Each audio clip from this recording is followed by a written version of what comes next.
Над 15.000 матуранти од целата држава седна во испитните клупи за да им се тестира знаењето по мајчин јазик. Почна полагањето на државната матура. Учениците пред почетокот на полагањето своите мобилни телефони ги оставија во наменските кутии и се упатија кон спортските сали. За разлика од минатата, оваа година полагањето се одвиваше со поригорозни мерки.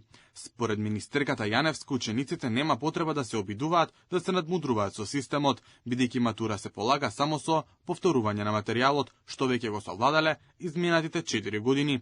Матурантите пак кои ќе се обидат да препишуваат цела година, ќе немаат право на поправен. На учениците им порачувам дека ова е составен дел од нивното образование, дека нема потреба од било какви стресови, секако и понатаму дел од нив ќе полагаат испити. Ова е материјал кој тие го поминале и само требале да го повторат. Од нив пак очекувам да не користат никакви иновативни методи за да дојдат до точните одговори, затоа што пак тие влагаат во ризик да изгубат цела година. Од оваа година дел од матурантите наместо во своите средношколски клупи седна во универзитетските, како дел од реформата во полагањето на државната матура. Учениците од хемиско денеска тестот го решаваа на земјоделскиот факултет.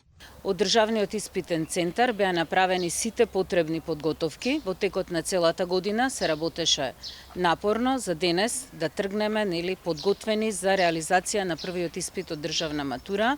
Сите наставници кои што се во улога на тестатори максимално одговорно да си ја сватат својата задача денес, бидејќи нивната улога е клучна во оваа наша работа. Покрај за мајчин јазик, за вториот дел од матурскиот испит 13.000 се пријавиле да полагаат странски јазик, а само 1250 се одлучиле за математика.